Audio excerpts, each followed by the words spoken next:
Welcome to Lowcountry Lowdown. I'm Lindsay Hausman. Today is March the 20th. Kiara James is in custody for attempted murder. On Friday afternoon, shortly before 2, deputies were called to a location on Boundary Street for the report of shots fired. Deputies learned James had fired at another car and then left the area. Deputies quickly located James nearby and she was taken into custody. No one was hurt. Sergio Munoz is in custody, facing a slew of charges after crashing his car into a traffic signal pole. Last Wednesday, deputies tried to conduct a traffic stop on Dillon Road when Munoz took off. A brief pursuit ensued. Munoz failed to negotiate a turn and ran into the pole. He was then taken into custody.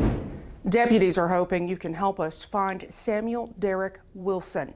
He has several warrants for his arrest connected to an incident last week. On Wednesday morning at about 3:30, deputies tried to pull Wilson over for speeding. It was in the area of Sea Island Parkway and the avenue on St. Helena Island. Wilson did not stop, instead took off, lost control of the car, and then hit a tree. He then took off on foot.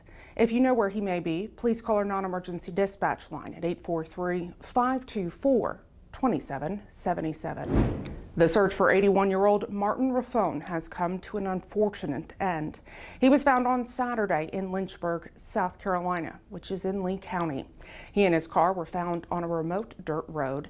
The circumstances surrounding his death are under investigation by the Lee County Sheriff's Office.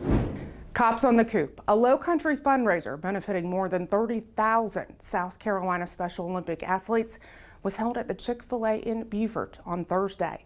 Thanks to all those who donated, more than $4,500 was raised. This money goes straight to the athletes. Members of our agency were proud to team up with folks from Port Royal Police, South Carolina DNR, and Special Olympics to raise money for such a great cause. It has been an overwhelming response. You know, in the very first hour, we had 6 different people give $100. So we know that we raised at least $1,000 in the first hour we were out here. We don't have an exact count today, but here around going on 3 o'clock, I guarantee you we have at least $4,000 to $5,000 raised. So the response, and people have been happy. They've been happy to interact with the law enforcement officers, knowing that every penny goes to our athletes. It's just incredibly important and special.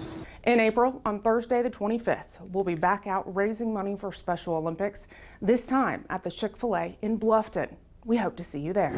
What a great day it was for the 39th annual Hilton Head Island St. Patrick's Day Parade. This year was extra special as the famous Budweiser Clydesdales were in the parade. We had a great time as always and look forward to next year. It's that time of year for Career Day events at Beaufort County schools. On Friday, Master Sergeant Allen participated in one at Coosaw Elementary School. These young students were really engaged and asked a lot of great questions. And then yesterday, first graders at Hilton Head Island Elementary School learned about a career in law enforcement from their very own school resource officer, Deputy Ron. The students also met Star and Lance Corporal Olschlager, who are part of our agency's Bloodhound tracking team. Starting next Monday, March the 25th, the Woods Memorial Bridge schedule will change. It'll now stay open during the morning and evening rush hour periods. For almost a year, the city of Beaufort, the county, SCDOT, and the U.S. Coast Guard have been working towards this new schedule. It does have a few limitations and is temporary. The schedule there on your screen. Pending the feasibility of this schedule, it could become permanent down the road.